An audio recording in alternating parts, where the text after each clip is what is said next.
We'll talk. We'll talk about that. We'll talk about Or that. universally. We'll talk about that. We'll talk about that. All So, right, sick. hey everyone, Anthony Fantano here, internet's busiest music nerd. Hope you're doing well. We are about to embark on an exclusive interview here with one of the most talked about and I think one of the best punk bands in the UK at the moment, Idols. They are fresh off of the release of their brand new LP, Ultra Mono, which you guys probably caught a review of on the main channel. I will be taking your questions later during the interview, so make sure to throw them down there in the Q&A tab. And let's get to it with Mark and Joe. How's it going, guys? All right, mate. Yeah, thanks very much for having us. Thanks for coming through. I'm feeling good. I'm liking your pink shirt. Thank you. Mark, feelings check, general vibe, energy. I'm feeling a lot of warmth. I'm Good. feeling a lot of love.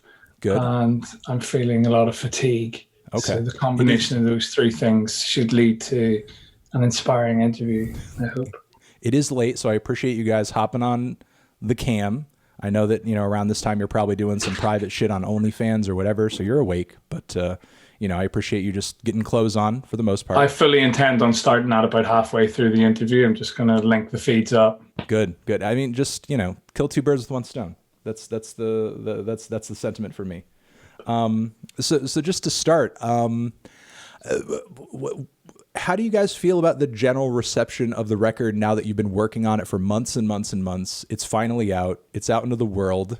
I'm sure before all of it dropped, you had your own feelings on it, but now that you've had an opportunity to take in the world's feelings on the record, like, I don't know. How do you feel about the record? Has it given you pause? Does it make you see it in a different way now that it's been consumed and there's kind of a general sense of feelings on it? I forgot how divisive it was even for us while we were making it. Like, I forgot the kind of like, it was almost kind of like difficult for us, and at some points each of us almost had a reluctance to what we were doing with it.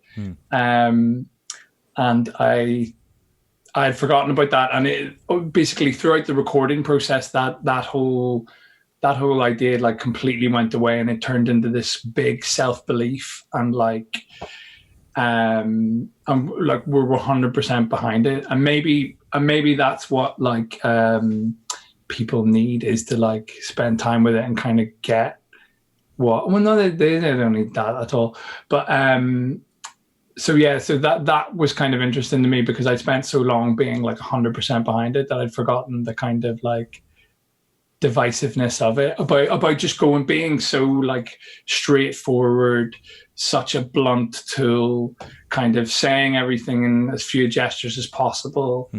And how that messes with people's expectations of what they were going to have. It messed even with our expectations of what we were as well. We had to kind of like distill ourselves down. But I've actually now quite enjoyed how divisive it's been, because it shows who's open-minded and who isn't, or who was waiting to kind of like go, see, they're just idiots. Sloganeering idiots. And you're like, yeah, we're literally saying that. So, but yeah, so I mean, that's my feelings on it. Joe, do you generally agree? Yeah, I was like, yeah, I do live in a trailer with my mom, and then I became freestyle champion of Detroit, and the rest is history.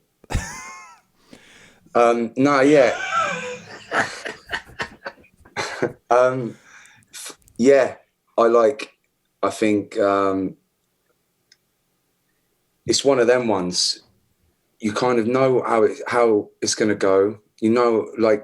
I think you're savvy once you've done 2 albums, kind of what you're doing and what you're good at, what you're not good at, what you want to challenge yourself on. And you can kind of guess where it's going to go in terms of reactions. Obviously not to the, needle drop. It's going to give us, but it's going to be mainly positive, where a few people are going to deconstruct it and dislike it. And like, I was completely prepared for that in terms of emotional wealth. Do you know what I mean? Because we are literally fan built. You know, our UK number one is fan built. Obviously, it's fan built normally, but Taylor Swift got a second number one because of her label and the way they reignited consumer like needs by making, you know, getting the format of CD rushed out to people so that they would buy her album again, or more people would buy her album so she'd stay at number one for a second week. Obviously, we didn't work that kind of machine-led thing. This is a ship that's built by our fans, and we've been given a lot of strength and confidence from those people.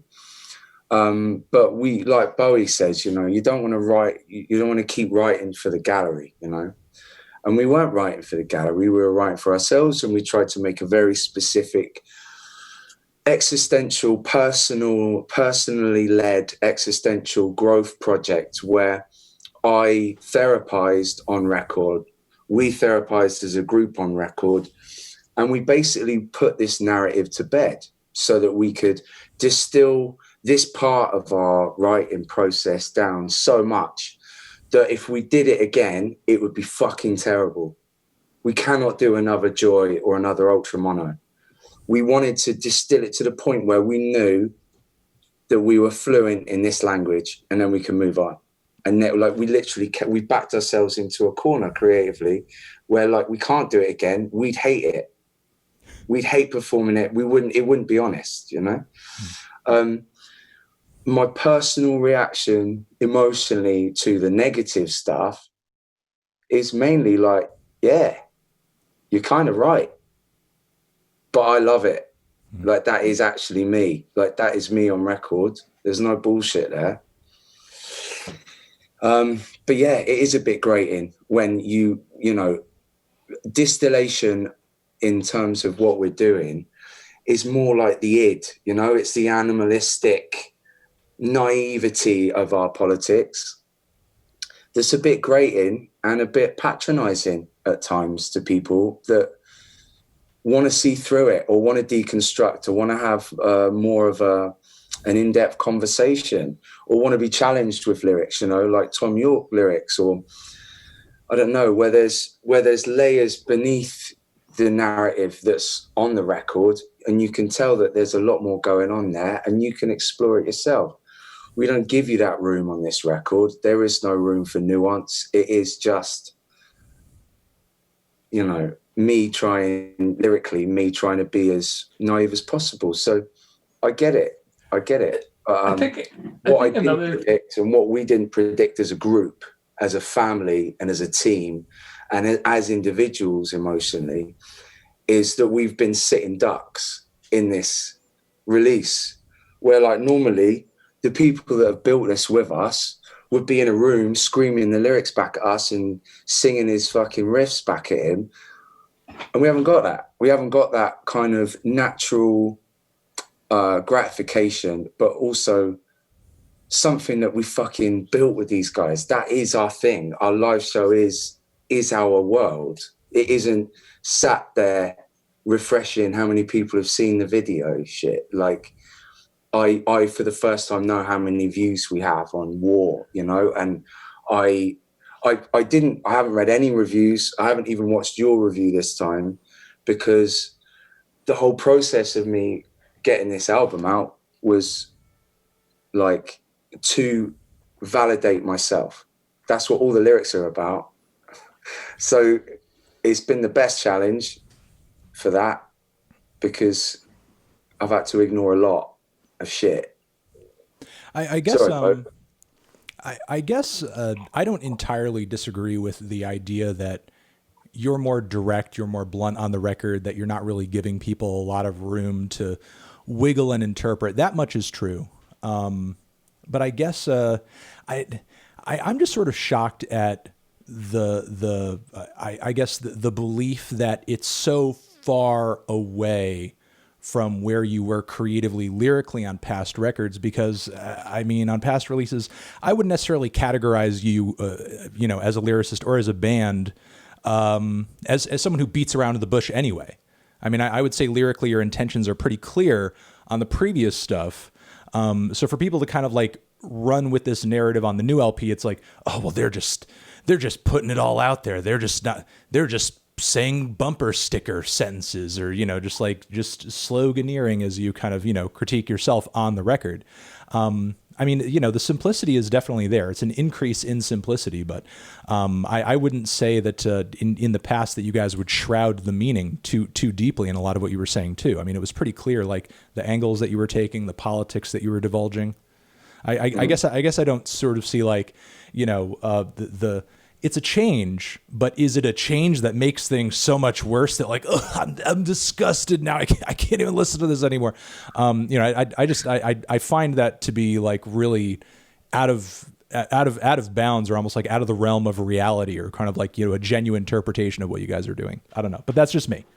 It's interesting, isn't it? It's like, is that thing of like denaturalizing what we do as a band would, you know, it's like going through series like comedy series, the characters either develop enough where there's an interest there from the audience, or the characters eat themselves up, the writing eats itself up, and it just becomes too self-aware and bullshit and flat.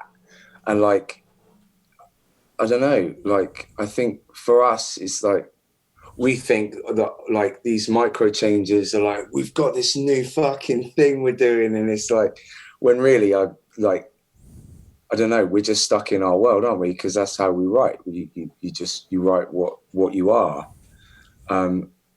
Yeah, we haven't changed that much. Like, you know, obviously as well, you know, when you're writing, like Bowen and I will reference shit from Brutalism. We'll talk about the other albums, or like, it's not the albums, but we'll specifically talk about songs and the way we use certain sounds and stuff. And, you know, you reference points that you love.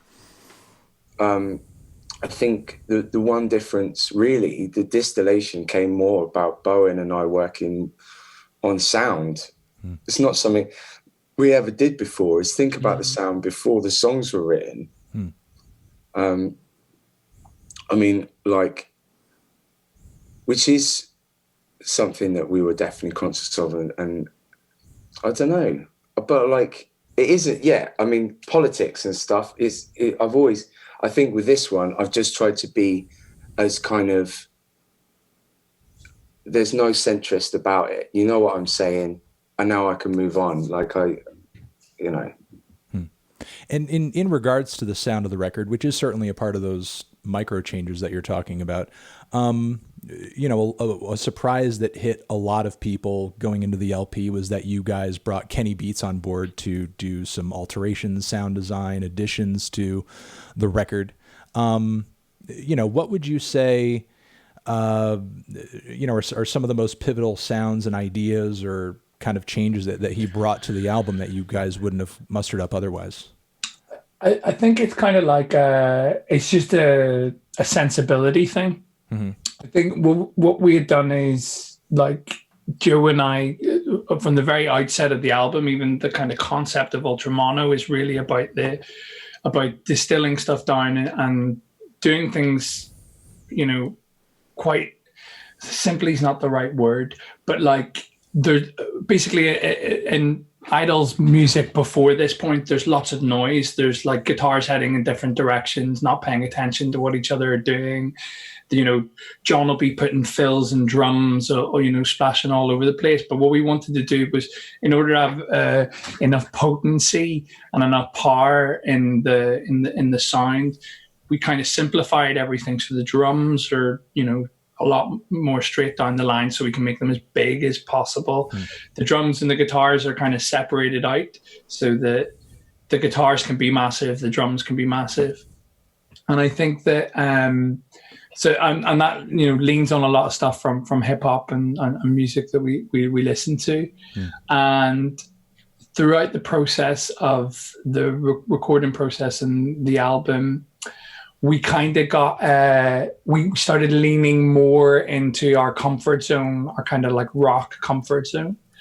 And it was just about kind of now at that point where it was really in the, like, you know, everything was recorded, everything, we were just in the mixing stage when Kenny got involved. It was really just about adding kind of reassurance of that hip hop sensibility in places, that electronic sensibility in places. And also the kind of, there's a thing with like post-punk and rock where there's always a battle between the guitars and the drums. And 99% of the time the guitars win. Whereas in hip hop, it's the exact opposite. The drums are number one. So it was just about kind of like finding that and finding the drum sound that kind of fit with that idea. So that's kind of where Kenny came in. It was strange. Like a lot of it was to do. It was kind of just almost as a scaring technique with the producers, Nick and Adam. It was like we got Kenny in as this like flex to kind of pull them as well towards the hip hop side. Like, it worked out great again. But it was, you know, it was a lot down to Adam as well. I think Adam Greenspan really kind of like, once Kenny got involved and added his stuff on, like basically I had a conversation with Kenny and Kenny was like, right, I'm going to go like to an extreme. I'm going to send you stuff and you're going to be like, this sounds terrible because it's like over Kenny-fied, right? Like he's gone real hip hop on it. Like the drums were like insanely loud. The bass was like, you know, didn't sound that much like Dev and stuff like that. And then what Adam was able to do was kind of get an idea of what that was and then pull it more into this middle zone where it still felt like the band playing. It still felt like we were there. It was just idols, but more so. And I think that was the big thing. But like speaking about key sounds, like, I mean, my favorite thing is there's that there's an 808 sound on Grounds that Nick and Adam kept referring to. The, you know, there was like door stops that boing, so it sounds like the first time I heard that, I was just like, oh shit, he's done it. Like that's, you know, that's almost what we were trying to do with the guitar part. It was just better. It was exactly. That's my favorite. I haven't told you this, Bo. That's my favorite thing. Sounds on the album, and it's not ours. Yeah, no, it's not. That and yeah. And then Warren Ellis's "Hey" that happens at the same time is also the best bit on the album. Yeah. Yeah, Grounds definitely stands out as one of the most massive sounding tracks on the LP for sure. Yeah, I think for me, like a lot of the bass and drums that I write for Idols, which is a lot of ultra mono, and I was a lot more vocal in writing stuff from Joy onwards. Like most of my inspiration comes from grime music, I think. And like grime kind of has a similar practice to dancehall, that kind of 90s aggro dancehall, you know? There's so much space in those records. And, you know, with like dancehall rhythms, especially, they like 8 different a producer would send out the rhythm and then there'd be like 20 different versions of that song going around Jamaica. And then obviously one would get massive and come over to America and the UK. But to have those, there's always a lot of space on those records. And I always found that really interesting. And for me, like, I've been trying to think about why, I don't know, what I wanted from this record. Because Bo and I's first conversation we had about the record, and it was about the sound. And we were describing this, like the album to be like this one engine, whereas like not just the songs were all components that work together, but every component on the song had to work for the song and thus the engine. And that kind of works with everything. But I think with this record, it's just on every track you can see that like there's either space for me, or there's space for Bowen, or there's space for Dev, or whatever. But it's always moving forward, and there's no noise there. There's no like just crap. I mean, people might think it is crap, but crap is in unnecessary stuff. Even you might think it's unnecessary stuff, but you can go and fuck yourselves, or leave comments on the Noodle Drop. Well, I think I get what you're saying, because there are tracks that, in terms of like the riffs or the drum parts, are super well defined, and there's not a lot of chaos happening musically, whether it be on Grounds or whether it be on like Kill Them With Kindness, where the drums and the guitars are loud as fuck, but there's not a lot of space for notes to ring out. I mean, the riffs and the notes are super bold, super forward, super short. You know, Rain as well, I believe, if I'm picking that one out correctly, has a strong dance rhythm to it too. Those hi-hats, and it's almost kind of like an electronic dance music kind of feel to it. So yeah, I mean, there's definitely like an increased groove factor on the count of, I guess, it almost seems like a streamlining of the sound and cleaning it up a little bit, but still like leaving moments where things can get really messy and really loud too. Yeah. One of the big things on this album was like us, that idea of being an engine. We kind of like built ourselves around the drums. So like Rains, for example, like Dev's bass part is like a hi-hat. He's going, but he's going, Yeah. and it was just about like basically all of us kind of like becoming the drum. And yeah, it just that kind of made things groovier for the first time. Like there's a lot of head bobbing like as you're playing points on this, which isn't. Is that how you bob your head, Owen? Is that how you bob I'm wearing headphones and I'm sat on a chair. What is this shit?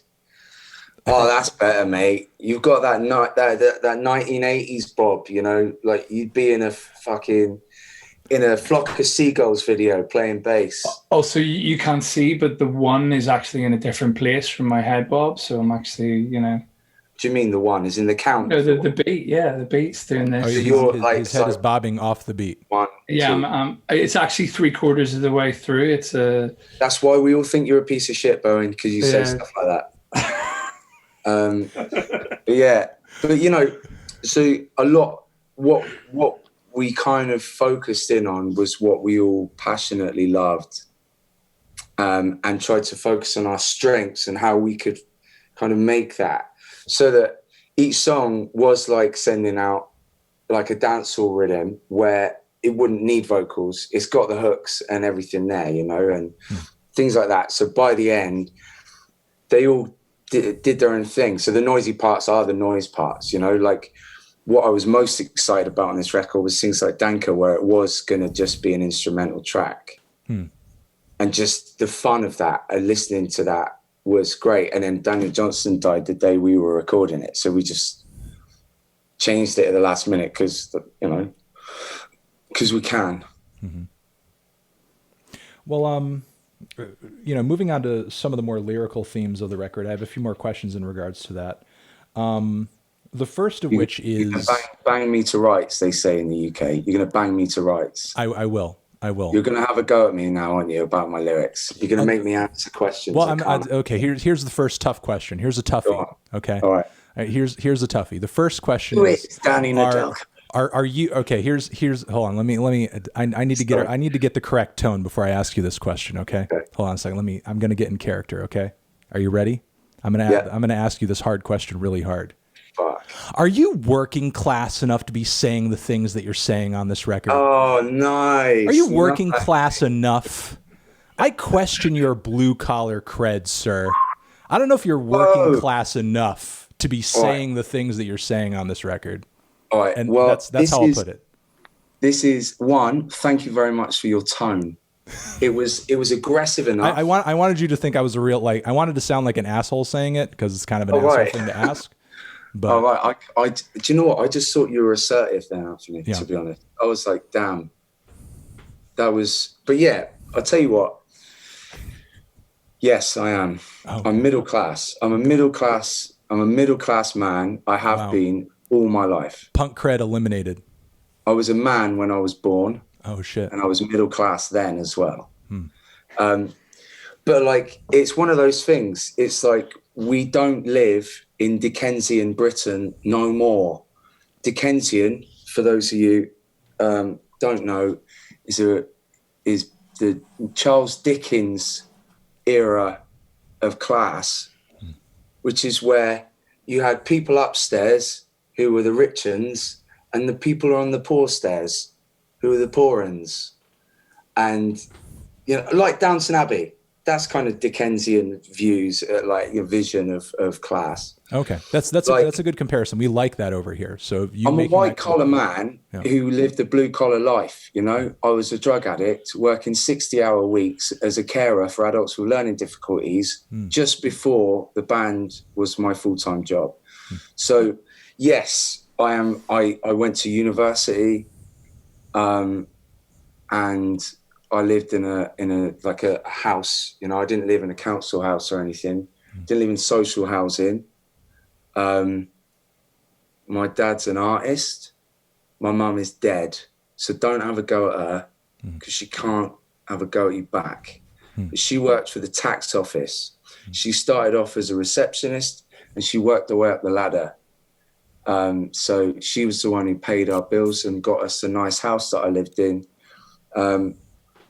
But that, I mean, look, I'm kind of being facetious, you know, obviously. These are all true. Like, I shouldn't have to tell you I did 60 to 70-hour weeks before I became a musician full time to kind of justify the fact that I am talking about class injustice in our country. Like, you know, I think it's up to everyone to talk about how they feel about the country they live in. And if I see a world in which I think there is room for an egalitarian future where all children can have equal opportunity to build a life for themselves, then I should want to vote for that if that's what I want, and talk about why I want to vote for that party. So I think that Labour are the closest thing that we have in this country to an egalitarian future. I don't think they're the best political party in the world. Much rather a more left-leaning socialist party, but they don't really exist at the moment. I'm just waiting for the part where you talk about buying your third yacht. I'm just waiting for you to get to that part. Do you know what? I'm not there yet, man. Okay, all right. We're not getting paid enough because it's like. So we're still just on the second. I'm like, I've got 2 yachts. Just 2. The trouble is, the mooring is a nightmare. The mooring fees in. That's the thing. You buy a yacht and you think you're getting the yacht, but then there's all these overheads. There's the staff. It's like they nickel and dime you for it. Yeah, and it's just not. Vol-au-vents, they're fucking. You know, you got to constantly have vol-au-vents just in case you bring in guests on. Well, you're always inviting people to your yacht, aren't you? Especially if you got 2, because you know. What are you gonna do? It's got to be someone. Yeah, like it's a weird one, isn't it? Like what? It's a bit like, I don't know. It's weird. How do you react? Do you explain that, like, yeah, I'm middle class. I had a higher education, but like I'm not posh. I'm not posh. But what if I was posh? Surely posh people are allowed to talk about. I want whatever the fuck they want to talk about. Like, the thing about it is like the patriarchy is bad for men. It's not just bad for women. It's bad for everyone. Like the hegemony is bad for everyone. Like inequality is bad for the people at the top as well as the people on the bottom. I don't know. You're going to explain that one to me, bro. No, it is because it's not. Talk to me. How is that? What do you mean? The people on the top of an equal side, it's not bad for them as well. In fighting, having an unequal society is bad for everyone. Okay, yeah, all right. But I mean, I would say the people gaming the system are getting the most out of it. But those who are at the bottom, who are kind of struggling at various sort of like elevations of, oh, it's lower class, oh, it's middle class, oh, it's this, oh, it's that, are kind of like, you know, stuck under that same hierarchy to a degree, because none of them sort of own the kind of, I guess, what you would call the means of production or anything like that. I'm not equating the two. I'm not saying that like Jeff Bezos is having as tough a time as like some working class person who's struggling to feed their family. Of course, I'm not saying that. What I'm saying is that an unequal society is bad for everyone. Or, you know, even if you take it on, say, for example, Jeff Bezos wants to keep all his billions of pounds, but he creates an unequal society where there's a revolution and then people cut his head off. That's bad for Jeff Bezos. So, like, that's the process of an unequal society. I suppose that's taking it to its extreme form. If that's where things were heading, I guess it would be bad for him. I think just to rein this back in a bit, Bo, just because like I get what you're saying, mate, but it's you often go quite high theoretical, and it's like we can keep it simple, right? Which is this. It's like, yeah, I'm middle class. I before music, I was working 60 to 70-hour weeks as a care worker. I didn't get loads of shit for free, but that doesn't mean that I'm a good person. I could still have been a massive cunt, which I was a lot. I was a massive cunt a lot, but I was still trying to work through my problems and stuff like that. It's like, there's no virtue signaling in defending yourself. It's like, class is something, it's like an obsession in our country where like it apparently defines you at times where it's convenient for the person who's just attacking you. Like, when do you stop being working class? Like, both of my parents are working class, but like, you know, both, like my mum before she died and my dad now live middle class lives. They're not still working class, but they obviously are, because that's where they were from. Bowen's parents both working class, now middle class, you know, and it's like, it's this mentalities of people. Like, I don't know what it is people want me to do about it when they're saying you shouldn't talk. I'm not like. So the only reference I can get from my lyrics is I'm council house and violent, which is me referencing someone calling me a chav, which happened a lot where I grew up. I was called a chav loads of times, especially when I came to university and I was surrounded by what I called posh people, because I met a lot of people that I thought were posh, that I didn't encounter before university. But I guess people think, oh, he's calling himself council house. It was like, no, I mean, like, I'm just referencing an insult that I was given a lot. I'm not saying that I was a chimney sweep. But it doesn't mean that it changes my political wants. Like, I despise the Conservative Party. You know, I do. I despise their policies and I despise what they're doing to our country. I despise the fact that we're in a country that's got fucking shit ton of money and there's families queuing up for food that are charity run food banks for poor families. I don't think a lot of people in our country understand that food banks are not government led. So there are people that would starve in our country if it wasn't for charity. Like, these are like masses of families. This isn't like a small homeless shelter dotted about cities. This is a national scheme that are feeding families in our country. I know, Anthony, it might sound weird to you, me thinking that's so weird, because in America and in North America and places, it's like the balance is way worse. There are people starving to death and there are people without healthcare. The pandemic is a terrifying thing for you guys, because like in our country, it's like, oh, this is bad, better go to the doctors. No one has to go, oh, fuck, how am I gonna get to the, you know, what happens if an ambulance comes? How can I afford to take the ambulance? It's just like,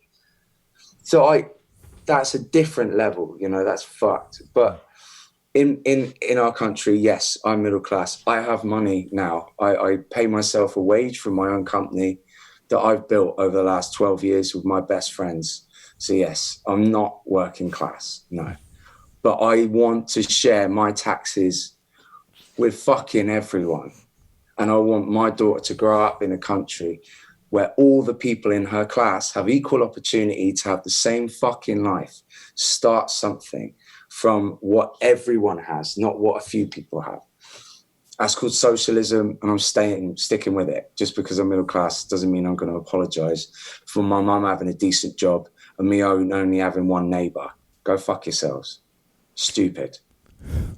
So another thing I'd like you guys to kind of simplify and elucidate on the record is something I talked about a lot in my review that I think I haven't really picked up in a lot of criticisms or even praise of the record.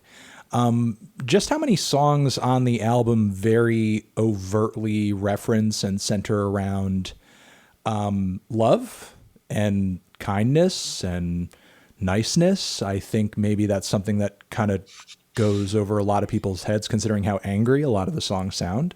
Would you like to kind of put out here onto a platter in a way? Because it seems like it's something that's a huge focus on the record. Like this radical notion of love that the band is trying to put forward in these songs, because obviously it's not a romantic notion of love, at least not, you know, most of the time. I mean, you can, you know, spell that out if you want to. It doesn't come off that way, but a lot of the tracks do orbit around this concept of love. And again, it's not something I hear a lot of discussion about in talks about the record. No, yeah, you're right. I mean, I haven't spoken about it in any interviews, I don't think, really. Yeah. I mean, it comes from a, like, therapy, like, and change and progress through us as a band and learning to love. For instance, what I was just saying there, you know, like, when I say go fuck yourselves, I'm referencing the people that I've encountered this class kind of quandary with, who are just rat bags on the internet who got no interest in having a conversation. They're just cunts, you know, they're just abusive cunts. And, you know, it's not boundless love for everyone who's just willing to sling shit at us. It's love as a conversation. It's a vulnerability. It's a place of, we understand that we're making statements and we're writing songs that are then thrust into people's lives through popular culture. And a lot of those subjects are contentious or, you know, like fueled by passion and different angles of victims and I guess like, I don't know, just a place of, you know, it's a very turbulent time at the moment, and there's a lot going on, and there's a lot of, I think, small revolutions going on in terms of re-education. And like, for instance, I've been re-educated many times recently on my privilege and the position I'm in and how lucky I am. Just a pandemic, for starters, understanding again how lucky we are to have the NHS, understanding how lucky I am to have a house to live in during this time. But then, you know, with the Black Lives Matter movement, it became clear quite quickly I didn't realize how privileged I'd been to walk by statues and not think about how one day I might have to explain to my daughter what that is and why my country is celebrating someone who would have, you know, butchered and sold my ancestors' meat for money, basically. So it's things like that. It was just, there's a lot of re-education going on. And we've always seeked to be part of the conversation around what we believe in, but knowing that we're like a heavy rock and roll band and that we're getting more popular, we understand that that is a point of conflict, basically, when your messages are being put out there to people and you're not there to actually convey that. We are very loving and compassionate people, all five of us, you know, in different ways. So it wouldn't be honest unless we came with compassion and love. But I think it's also important that we do it that way, because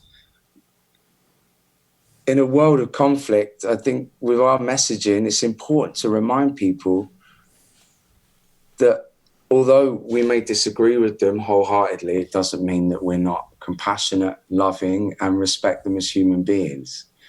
Because just throwing shit at the world or slapping your fucking dick on the internet and just insulting people isn't going to do anything. Certainly isn't going to do anything positive. So we just want to kind of make our statement, but make it so that we sleep at night, because it's honest, but it's also loving. And it also means that, you know, there's a sense of commitment there. I've improved as a person massively. I'm not, you know, not good and bad, but I'm more progressed. I've progressed. I'm more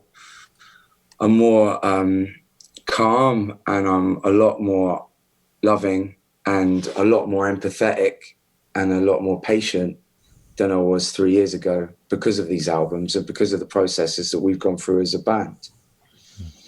And this is all through the practice of love and talking about love, self-care, self-awareness, mindfulness. That's all based on love. You cannot be self-aware, you cannot be empathetic, you cannot be patient without love. You just can't.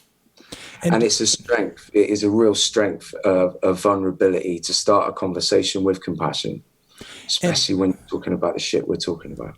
And do you feel like in a way it's that vulnerability that a lot of people react negatively to, or sort of have a hard time digesting? Because at least in my years of covering a lot of music, I often see albums or artists that, in my opinion, come off the most vulnerable, are the ones that sometimes will receive the most negative criticism for not being vulnerable per se, but that vulnerability will be categorized as corniness, or it'll be categorized as preachiness or something like that. You know, do you feel like it's an uncomfortability with vulnerability that some people might be having a hard time swallowing?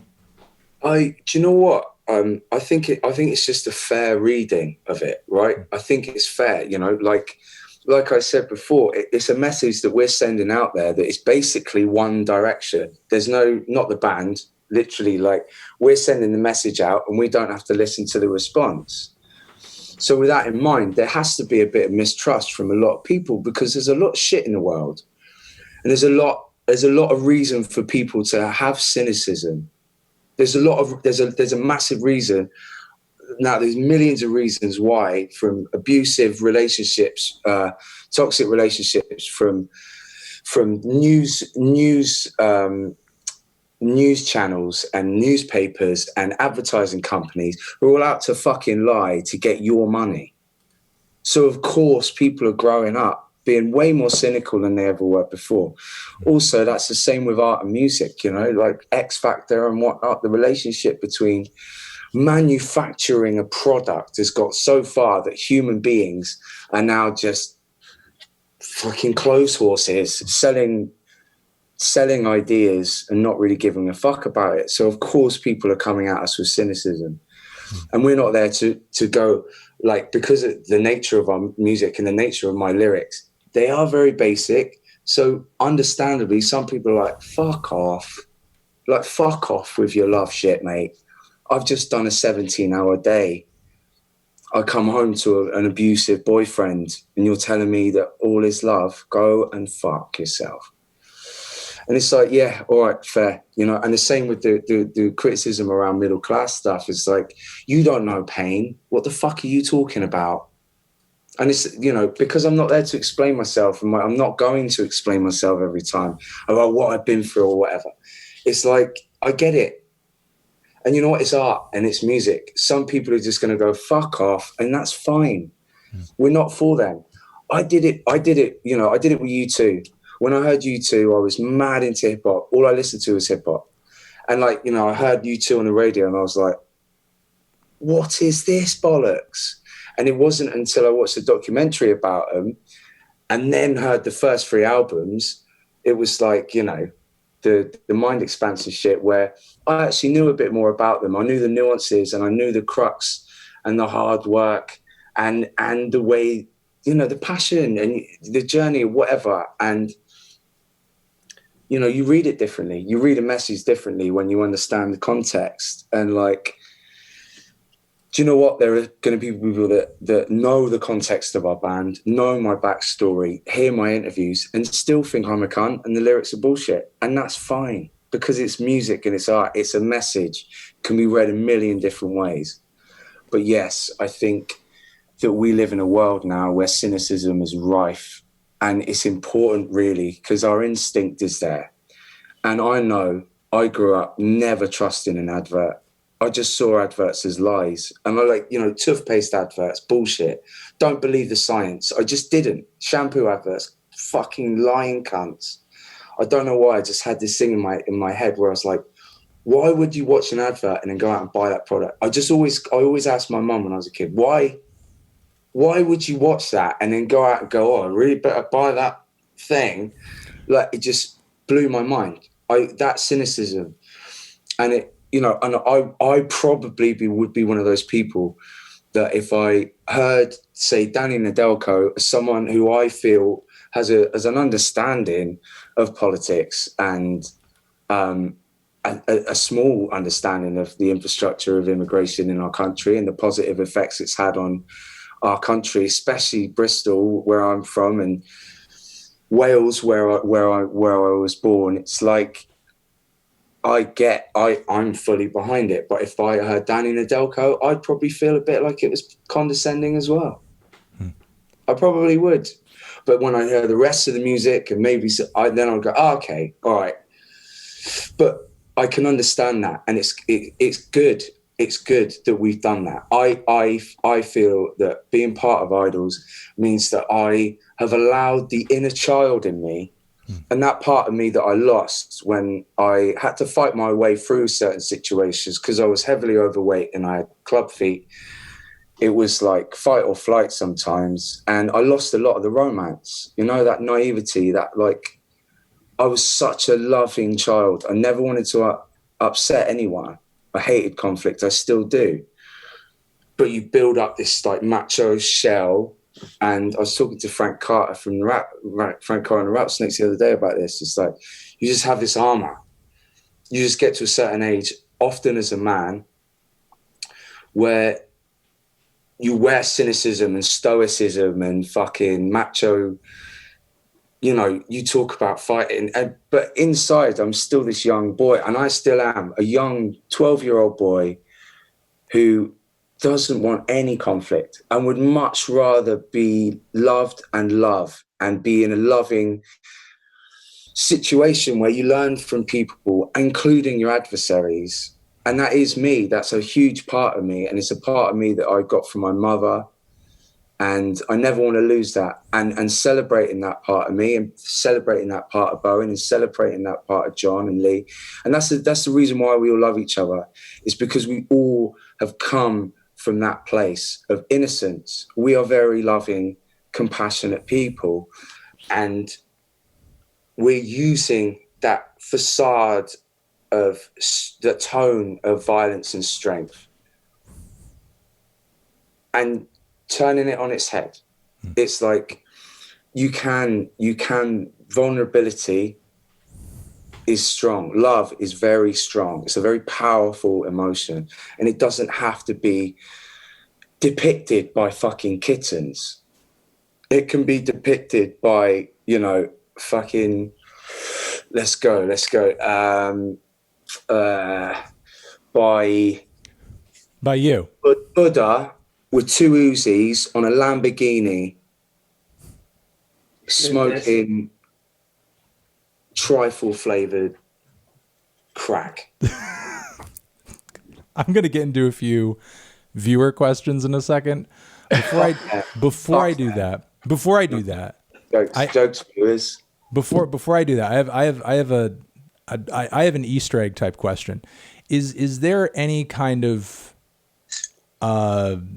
purpose or intention behind the record so far being all 42 minutes? Yes. Yeah. Tell me that. I want to know. Burning question. Inquiring minds want to know. Go on, Bo. You'll say it. You'll say it in a more wanky way, but I want to hear you say it. Well, it's two things. It's two sides of a 12-inch vinyl, and how you get that sounding as good as possible without it starting to deteriorate or having to get too vinyl, and that's pretty much it. But that stems back to like.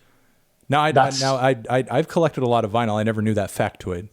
Yeah, and a standard album back in the day, like if you look at like Pink Floyd and stuff like that, Pink Floyd albums probably would have gone on for like days, but they had 43 to 47 minutes, I think, is like what you've got to play with. And I think also that fits quite well with like the attention span for most people. Like, I mean, does that have to do with like the size of the grooves on each side of the record, essentially, or like crowding them, or sort of like the size of the spiral across the album, depending on how much is on the side?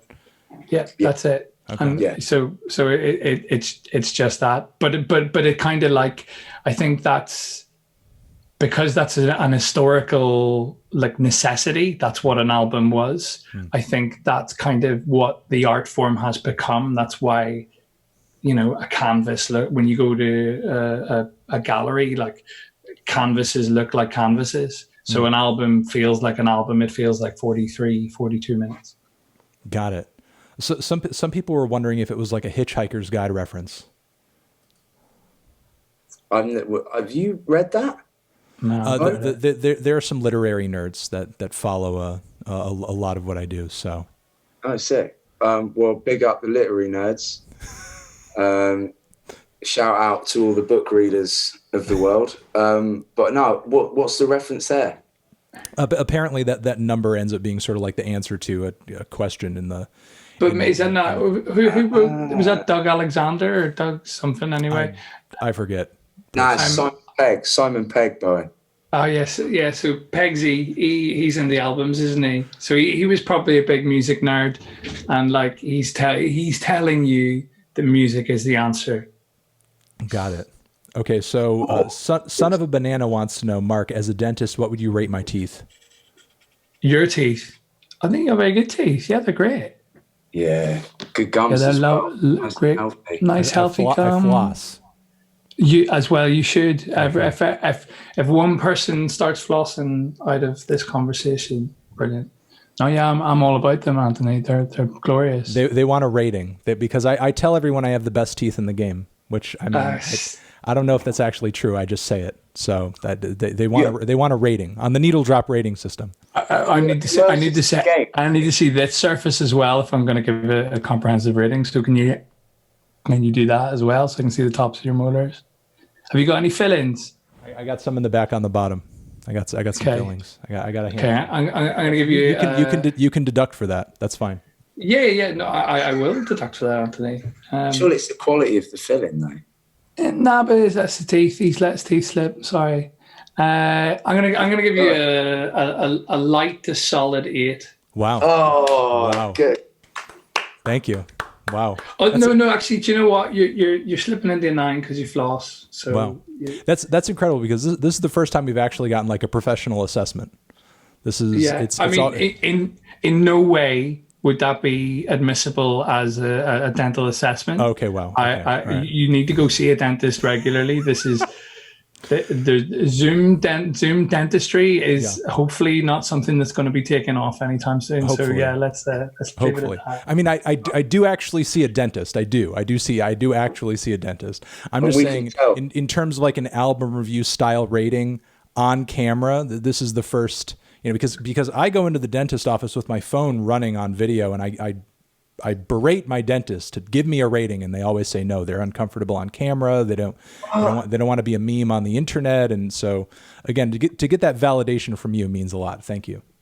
The next question from Sergeant Senseless. They want to know, Joe, how do you practice your growl when you're singing? Do you gargle gravel before the records, or what? Like, how exactly did you drum up your monstrous sound that everyone's kind of blown away by? Do you know what? It's a funny thing. I used to lose my voice every show, like really bad. I couldn't finish a show basically. And then for my birthday, maybe 10 years ago now, I got 2 singing lessons from the boys. And that was a very, very kind but strong message that I needed to sort my shit out. But these 2 lessons kind of revolutionized, it changed everything. Just 2 singing lessons, that's all it was. And it was with Yolanda, she's a big singer. She's probably got more like, I don't know what you call them, listeners on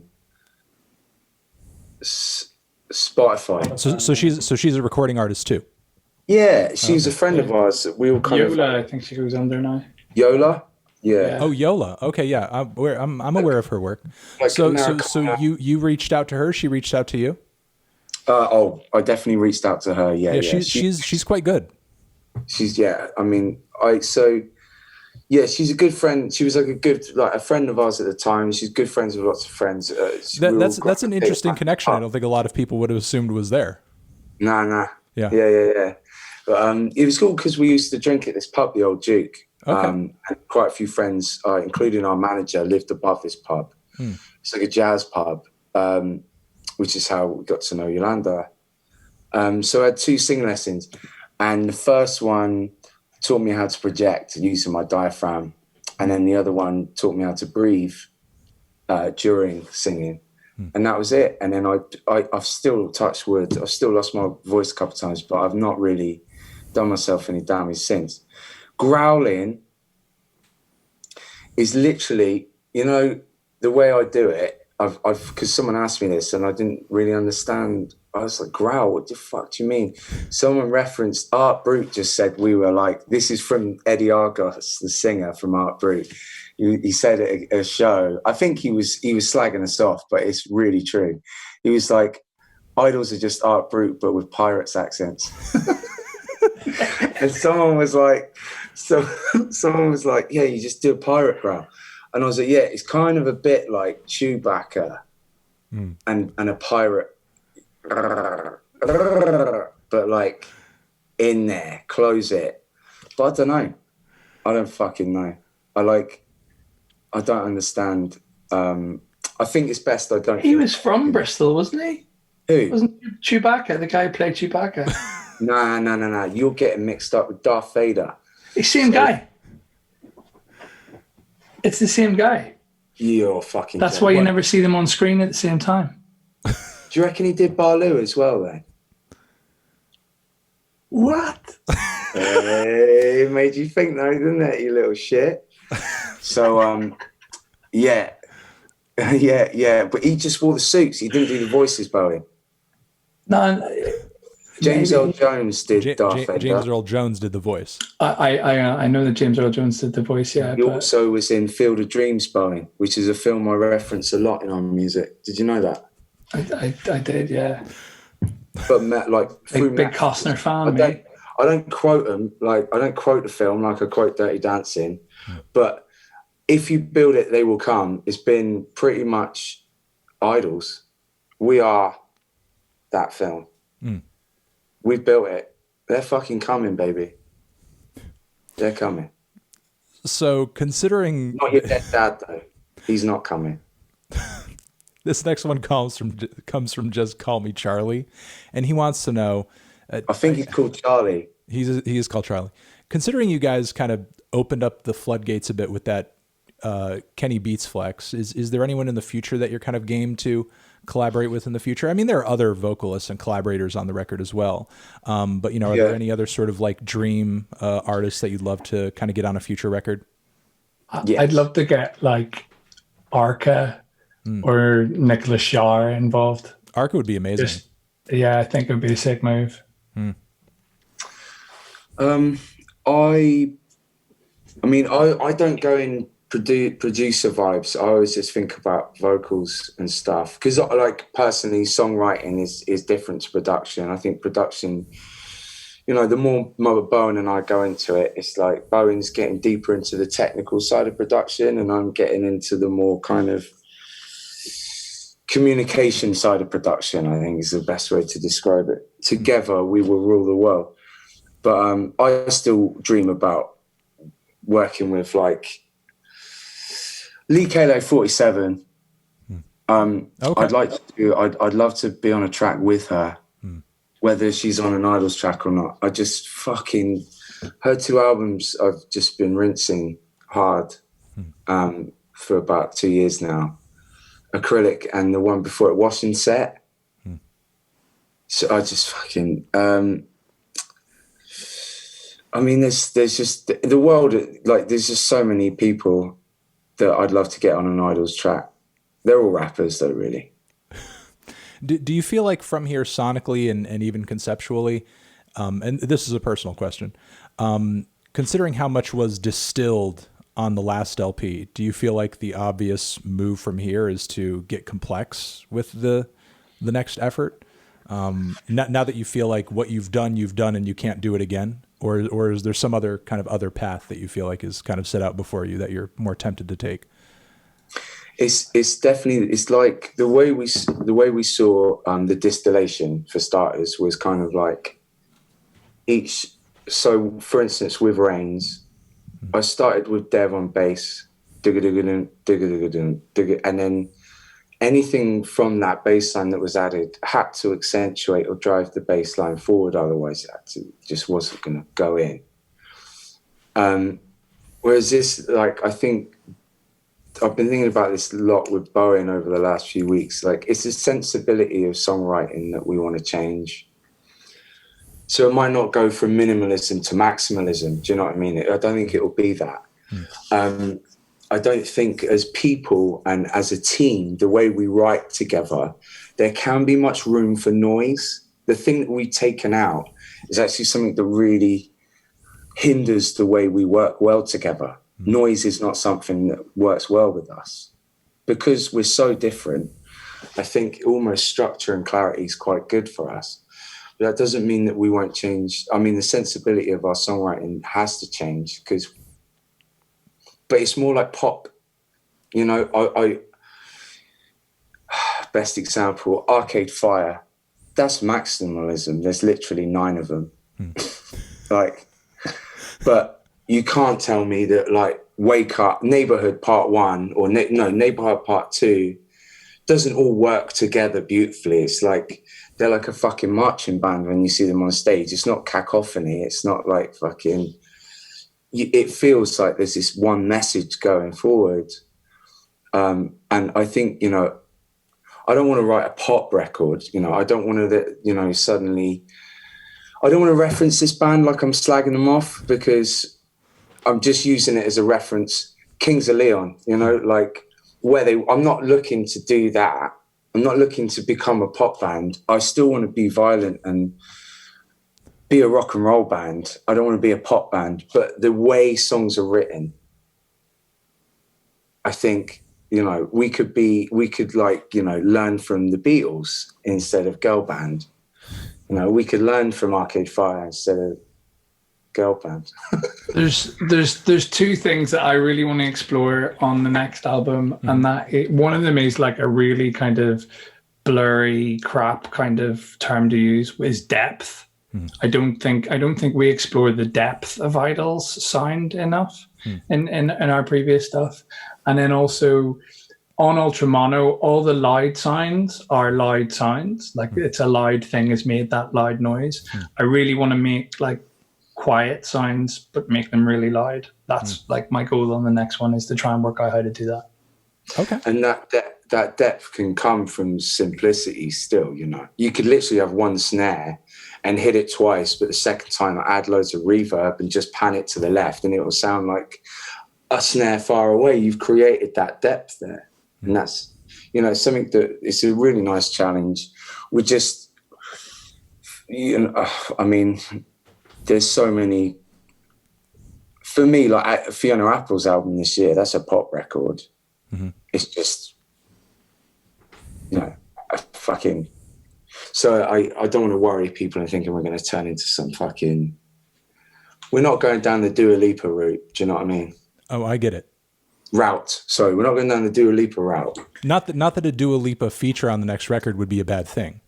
I mean, it would not. I mean, she'd probably think it would be a bad thing, though, wouldn't she? To be honest. I mean, I wouldn't have she Dua seems Lipa on relative. our album. I think there's like, I was thinking about this. Like, there's this song that we're writing at the moment. I was like, I really want to do like, where I sing with like, it's kind of like a croonery vocal, like I'm doing on A Hymn. Mm-hmm. And I was like, oh, it'd be sick if there was like if I had a female vocal going, or I guess a falsetto, but I mean, you know, it'd have to be like Bon Iver falsetto. Do you know what I mean? Mm-hmm. And there's too many beards in this band as it is. So I was thinking female vocal, but like, yeah. So my choice, to answer your question in a very, very long roundabout way, I look like I've got a black eye, don't I? I think I have actually got a black eye. That's weird. Is Moses Sumney, actually. That's falsetto. That's a geezer. There you go. But the voice of an angel and perfect for our song. There you go. That's shout out to Moses. Shout out to Moses. And you know, I fully agree on the vocal end. Well, you guys have been a great convo. You've been great guests. You've been open books. You've been kind. You've been loving. You've been gentle.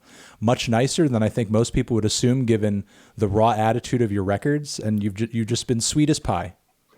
Thank you very much. I've really enjoyed meeting you.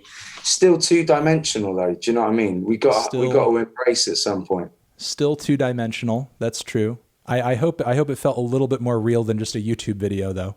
Yes, yeah, definitely. No, it's great. Good. Did you get everything you need out of us? Do you want me to like reignite any beef? You can fuck off, dude. I got everything you need out of you guys. You're done. You're done. Sick. You're finished. Sick. So get some sleep. Get some rest. Much love. Thank you very much, Anthony. You guys have a good one. Bye. Peace and love. Peace.